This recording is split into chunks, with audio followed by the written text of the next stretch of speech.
ఏమిటి అందరూ ఎందుకు ఇలా మౌనంగా కూర్చున్నారు?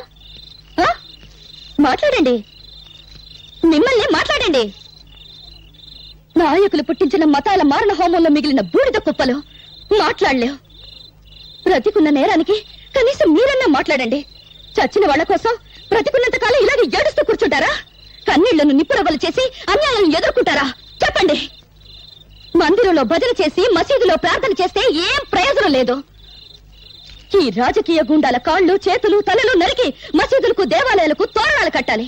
మనుషుల్ని మతాల పేరుతో వేరు చేసి రెచ్చగొట్టి ఒకరి తలలో ఒకరు నరుకునే ఆటవిక నాగరికత సృష్టించిన నీచుల నెత్తులతో నరమేధం. ఆపు నీ సోది. నిజం నీకు తెలుసా? తెలుసా? తెలియకుండా ఎందుకు నోటుకొచ్చేట్లు వాగుతావు? ఇలా అడుగు అడుగు, వీళ్ళని నా బిడ్డలను అడుగు. ఎవరు ఎవరు వాళ్ళమ్మ నిన్ను అన్యాయంగా నరికి చంపారో చెప్తారు. చెప్పండి రా, చెప్పండి. ఎవరు మీ అమ్మని అన్యాయంగా నరికి చంపారో చెప్పండి రా. వినపడిందా?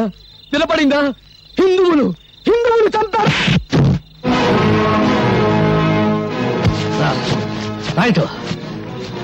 మంచంలో ఉచ్చబోసుకునే ఈ పిల్లలకు హిందువులు ముస్లింలను నేర్పింది ఎవరు? కనీసం వీళ్ళ పేర్లైనా వీళ్ళు సరిగ్గా చెప్పగలరా? లాగులు గుండీలు కూడా పెట్టుకోవడం చేతగాని పిల్లలకు వీళ్ళ తల్లి నరికింది ఏ మతం వాళ్ళని చెప్పింది ఎవరు? చెప్పు ఇస్మాయిల్. రైట్. ఇతను ఎవరు? రహీం. రహీం ఎవరు? ముస్లిం. 40 సంవత్సరాల నుంచి శ్రీరామనవమి చేస్తున్న ముస్లిం. అవునా? ఈమెవరు? భారతమ్మ. నీ పెళ్ళానికి పాలు రాకపోతే నీ పిల్లలకు పాలిచ్చిన భారతమ్మ. తల్లి పాలకి మతం లేకపోతే ఆ పాలు తాగిన నీ పిల్లలకు నీకు మతం గురించి మాట్లాడే హక్కు ఎవరు ఇచ్చారు? రైట్.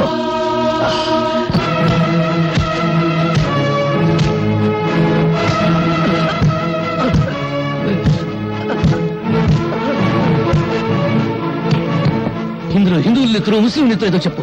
ఏది హిందువుల నెత్తురు, ఏది ముస్లిం నెత్తురు? రష్యూ చెప్తావా? చూడు, వాసన పీల్చి చెప్తావా? పీల్చు. నేను హిందువులని మా అమ్మ కడుపులో 60 నెలలు, నువ్వు ముస్లిం అని 70 నెలలు ఉన్నావా?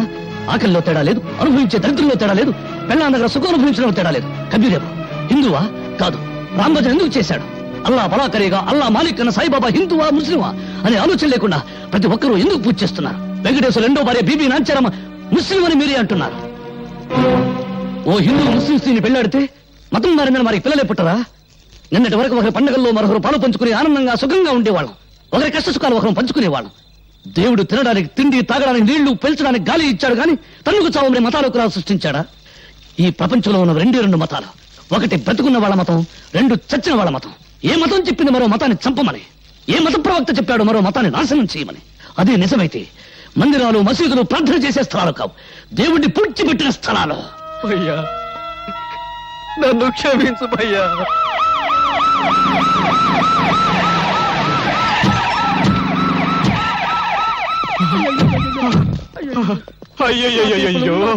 శభాష్. శవాల్ని పిక్కు తినడానికి కుక్కలు, మోసుకెళ్ళడానికి గాడిదలు వచ్చాయి. శభాష్ శభాష్. వెంట పేపర్ వాళ్ళు, టీవీ వాళ్ళు వచ్చారు. రేపు మీ ఫోటోలు పేపర్లో రావాలిగా. పీనుగుల మీద పిండాకుడు పొట్టాలు కట్టుకోవడానికి వచ్చారు.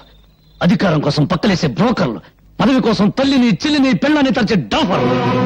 గాంధీ గారు పోయేటప్పుడు హే రామ్ అన్నాడు గాని యా అల్లా అనలేదని మతాల కుంపట్లు కూడా వెలిగిస్తారు. ఆగండ్రా, ఇది మా నిరుపేదల పవిత్రమైన నెత్తులతో తడిసిన స్థలం. మీ పాపిష్టి పాదాలతో అపవిత్రం కావడానికి వీల్లేదు. మతం పేరుతో మీరు మనుషుల్ని విడదీస్తే మానవత్వం పేరుతో మేమంతా ఒక్కటవుతాం. విడదీసి పాలించి తెల్లవారి రీతిని మీరు అనుసరిస్తే విరగదీసి మిమ్మల్ని దారిలో పెడతాం. ఇదిగో భర్తబ్బయ్య, ఊరికే ఆవేశపడాల్సిన సమయం కాదు ఇది. ఆపదలో ఉన్న ప్రజల్ని ఆదుకోవాల్సిన సమయం. ఎంతసేపు నీ గోలు నీదే గాని మేము చెప్పేది వినిపించుకో. ఇదిగో మీ కన్నీళ్లు తోవడానికి, మీకు జరిగిన అన్యాయం మీద కమిషన్ వేయమని ప్రభుత్వాన్ని డిమాండ్ చేయడానికే మేము ఇక్కడికి వచ్చాం.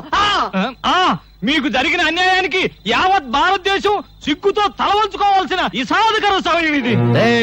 వాడి వాడి అరిగిపోయిన రికార్డు, రెడీమేడ్ చొక్కాల్లా రెడీమేడ్ స్టేట్మెంట్ తో వచ్చిన మీ సానుభూతి దొంగక నీళ్లు మాకొద్దు. ఆపండి. ఇదిగో భర్తబ్బయ్య, ఇది ప్రజాస్వామ్య వ్యతిరేక చర్య. మేము అహింసవాదు. మీరు అహింసవాదులైతే మీ పక్కన గన్ను పట్టుకున్న పోలీసులు ఎందుకురా? అది సంతోషమా? నిన్నే. ఇంకొక క్షణం మీరు ఇక్కడ ఉన్నారంటే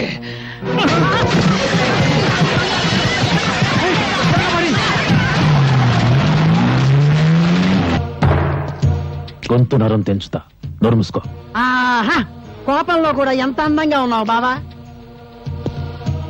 జానీ, వెళ్ళు. ఆ పేపర్ పిల్ల స్వాతి పర్సనాలిటీ చూడు. ఫిగర్ ను బట్టి రేపో, పవర్ ను బట్టి మడ్రో తెలుసుకో.